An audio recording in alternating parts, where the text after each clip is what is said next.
नमस्कार दोस्तों, स्वागत है आपका आपके channel one nation one exam पर। तो दोस्तों, इस वीडियो में हम लोग आज के हुए प्रश्न पत्र हिंदी के प्रश्न पत्र को हल करेंगे। ठीक है दोस्तों, इसमें हम पूरा प्रश्न पत्र हल करेंगे, ऑब्जेक्टिव, अति लघु और लघु सभी। इसलिए वीडियो एंड तक देखें। और इसके साथ ही अगर चैनल पर पहली बार आए हैं तो चैनल को सब्सक्राइब करने के साथ बेल आइकन पर क्लिक कर दें। तो दोस्तों, जो आपका वस्तुनिष्ठ प्रश्न में पहला प्रश्न पूछा गया है वह पूछा गया है कि राम भक्ति काव्य धारा के प्रमुख कवि हैं। तो दोस्तों, इसका उत्तर हो जाएगा तुलसीदास, यानी ऑप्शन सी या थर्ड। अगला प्रश्न है कि साकेत महाकाव्य के रचनाकार हैं। तो दोस्तों, इसका उत्तर होगा मैथिली शरण गुप्त, यानी दूसरा। अगला प्रश्न है प्रश्न संख्या 3, जो प्रणाम करने योग्य हो के लिए एक शब्द है। तो दोस्तों, इसके लिए एक शब्द जो होगा वह होगा प्रणम्य।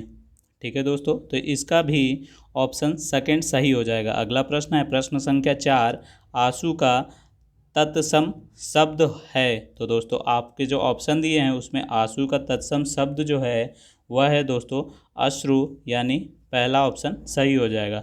गोदान के लेखक हैं। तो दोस्तों, इसका उत्तर होगा मुंशी प्रेमचंद्र, यानी फोर्थ ऑप्शन। अब हम देखते हैं दोस्तों अति लघु उत्तरीय प्रश्न। ठीक है दोस्तों, अनेकार्थी शब्द किसे कहते हैं? तो ऐसे शब्द जिनके अनेक अर्थ होते हैं उन्हें हम अनेकार्थी शब्द कहते हैं। जैसे कि आपका कोई एक शब्द है, जैसे उत्तर है, तो उत्तर के अनेक शब्द होते हैं, जैसे जवाब देना या फिर जवाब, और दिशा भी होता है उत्तर दिशा। एक और शब्द देख लेते हैं, जैसे कनक, जिसका मतलब धतूरा भी होता है और सोना भी होता है। अगला प्रश्न है प्रश्न संख्या 7, निर और सम उपसर्ग लगाकर एक एक शब्द बनाइए। तो दोस्तों, जो निर है इसका मतलब होता है बिना या निषेध। तो आप निर प्लस जीव करके आप इससे निर्जीव शब्द बना सकते हैं। अगला जो उपसर्ग है वह है सम का मतलब अच्छा होता है, जिससे आप संयोग, संयम, सम्मान, संशय कुछ भी बना सकते हैं। ठीक है दोस्तों, अब हम देखते हैं प्रश्न संख्या 8, जो कि पूछा गया है आंखें खुलना मुहावरे का अर्थ लिखिए। तो दोस्तों, आंखें खुलने मुहावरे का अर्थ होता है वास्तविकता से अवगत होना, या फिर आप एक और अर्थ लिख सकते हैं कि भ्रम दूर होना। अगला प्रश्न देखते हैं प्रश्न संख्या 9, समय चूकी पुनि का पछतावे। लोकोक्ति का अर्थ लिखना है। तो दोस्तों, इस लोकोक्ति का अर्थ होगा कि समय बीत जाने पर पछताने से कोई फ़ायदा नहीं होता है। अगला प्रश्न है प्रश्न संख्या 10, जिसमें सरल वाक्य किसे कहते हैं आपसे पूछ रहा है। तो ऐसा वाक्य जिसमें एक ही क्रिया हो एवं एक ही कर्ता हो, या फिर जिस वाक्य में एक ही उद्देश्य एवं एक ही विधेय हो, उसे हम सरल वाक्य या फिर साधारण वाक्य कहते हैं। अब हम देखते हैं अगला प्रश्न, जो है प्रश्न संख्या 11, जिसमें आपसे केसर और केसर शब्दों के अर्थ में अंतर बताना है। तो दोस्तों, जो केसर है इसका मतलब पराग होता है, और इस केसर का मतलब घोड़े या सींग का अयाल होता है।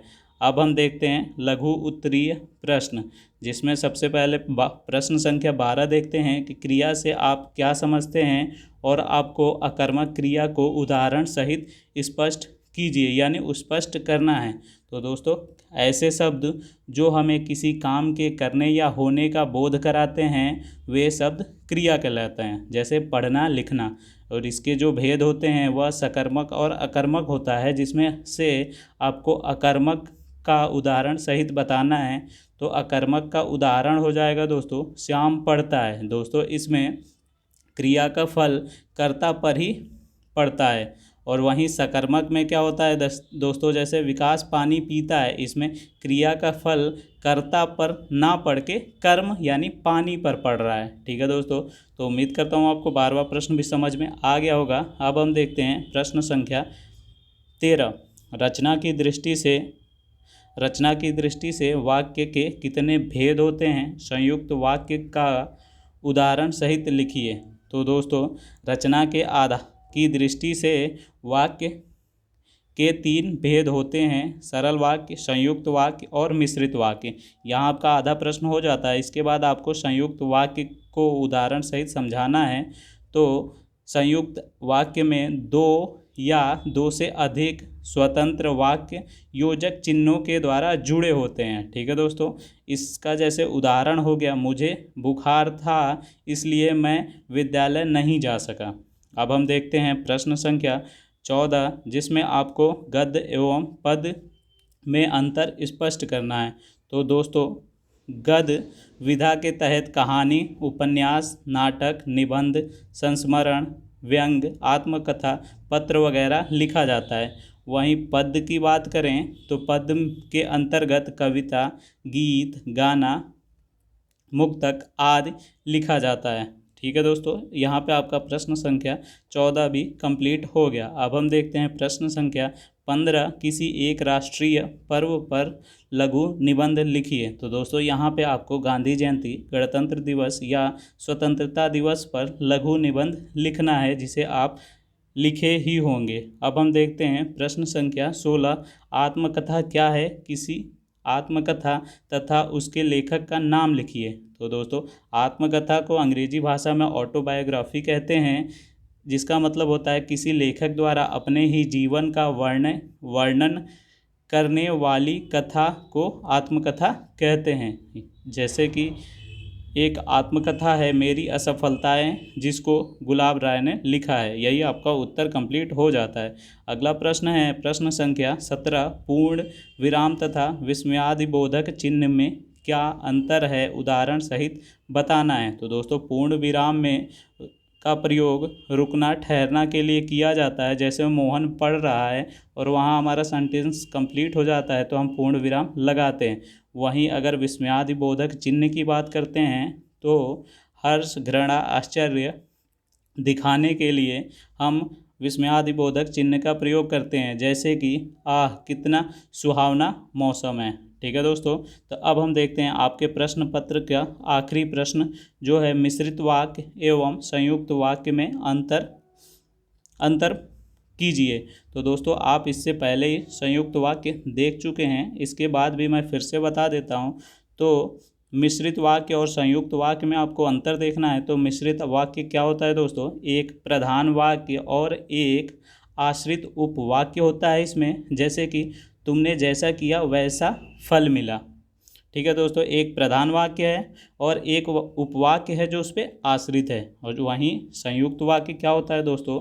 इसमें दो या दो से अधिक अलग अलग वाक्य किसी योजक चिन्ह से जुड़े होते हैं। जैसे मैं घर आया और सो गया। ठीक है दोस्तों, तो यहाँ पे आपका हिंदी का प्रश्न पत्र के सभी सवाल प्रश्न खत्म होते हैं। आप नीचे कमेंट कीजिएगा कि आपके कितने नंबर आ सकते हैं और साथ ही साथ आपके ऑब्जेक्टिव में कितने सही हैं। ठीक है दोस्तों, इसके अलावा चैनल पे पहली बार आए हैं तो सब्सक्राइब करने के साथ बेल आइकन पे क्लिक कर दें। साथ ही साथ इस वीडियो को अपने सहपाठियों के साथ शेयर अवश्य करें और वीडियो पसंद आई हो तो लाइक कीजिएगा। धन्यवाद दोस्तों।